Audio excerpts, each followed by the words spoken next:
এটা মনে করেন যে আসলে আমার জীবনে একটা লক্ষ্য, যে আমার স্বপ্ন একটা আছে, মানে আমার এই সমাজ থেকে, মানে এই পরিবেশ থেকে বেরোনোর একটা অন্যতম ধাপ আছে। সেই জন্য নিজেকে কষ্ট করে পড়ালেখাটা চালিয়ে আছে, জীবন ভবিষ্যতে কিছু করতে পারি। এই সমাজ থেকে মনে করেন যে কোনো কিছু করতে পারলে মানে নিজেই গর্বিত মনে করবো আর কি। এখন আমি দাঁড়িয়ে আছি দুধসর আশ্রয়ণ প্রকল্পের সামনে। মুজিব শতবর্ষ উপলক্ষে প্রধানমন্ত্রীর দেওয়া এই ঘরগুলো, এখানে বসবাস করে আদিবাসী সম্প্রদায়ের জনগোষ্ঠীরা, যাদের মূল পেশা কুটির শিল্প। এই আবাসন প্রকল্পে বসবাস করে কত বাধা উপেক্ষা করেও শিক্ষার আলোয় আলোকিত হয়ে এই জীবন থেকে বের হতে চান কিছু তরুণ।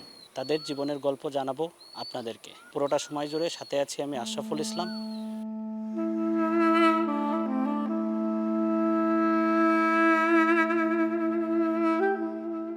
এই দুধসর আশ্রম প্রকল্পে থাকার পাশাপাশি, বসবাস করার পাশাপাশি আমি কুটির শিল্পের কাজ করি। কুটির শিল্পের কাজ করার পাশাপাশি আমি বাবা মার সাথে রোজ কাজ করি।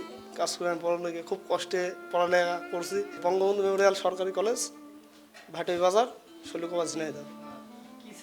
আমি সমাজবিজ্ঞান বিভাগ নিয়ে পড়ালেখা করছি। আমি এগিয়ে যাওয়ার জন্য আমি ধরেন যে কোনো আর্থিকভাবে সাহায্যের কারণে পড়ালেখা এগাতে পারছি না। খুব কষ্টে, বাবা মা খুব কষ্টে চালাচ্ছে আমাকে। চালিয়ে ধরুন আমরা দুই ভাই পড়ালেখা করি। আমার ছোটোটা পরে ভাটি বঙ্গবন্ধু কলেজেই ইন্টারমিডিয়েট ফার্স্ট ইয়ার। পড়ালেখাটা হতো না, এই সরকারি ঘর পেয়ে যাই হোক আমাদের ভালো এগিয়েছে। আমরা পড়ালেখা করতে করে যাই হোক অনেক দূরে গিয়েছি। প্রধানমন্ত্রীকে জানাই খুব শুভেচ্ছা ও অভিনন্দন যে সে আমাদেরকে একটা থাকার একটা আশ্রয় করে দিয়েছে। বাসা ঝিনাইদহ জেলা, শৈলকুপা থানা, আশ্রয়ণ প্রকল্প দুধসর। মনে করেন যে আমার বাসা চারজন, মানে 6 জন ভাই বোন। তার মধ্যে মনে করেন চারজন 5 জন বিবাহিত। আমি মনে করি পড়ালেখা করি। মনে করেন যে রুম বাসা দিছে একটা, তার মধ্যে থাকার মতন নেই, মানে ফ্যামিলি অনেক। বাসার রুম দিছে একটা, তা আমি থাকবো কোন জায়গায়, তারা থাকবে কোন জায়গায়। তা পড়ালেখা করার টাকা তো এক্সট্রা রুম টাকা একটা লাগে। তো এই তোমার পড়ালেখা করে আছি। বাবা মা মৃত, বাবা যায় রোজগার করে, তা পড়ালেখা আমার তারা অসম্ভব হয়ে যায়। বঙ্গবন্ধু মেমোরিয়াল ডিগ্রি ক্লাসের পর লেখাপড়া করছি যাবো তো 14-15 বছর। আর্থিক সাহায্য কোনো কিছুই পাই না এই পর্যন্ত। ডিগ্রি সেকেন্ড ইয়ার, মানে বিএসএস পড়ালেখা করছি। যেমন পড়ালেখা করে আসছি, বাবার মানে আর্থিক সমাজে যেমন পড়ালেখা অসম্ভব হয়ে যাচ্ছে।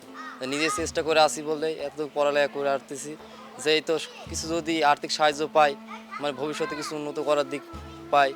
উন্নত করার চেষ্টা তো সবার লাইফে থাকে, মানে স্বপ্ন সবার জীবনের স্বপ্ন থাকে।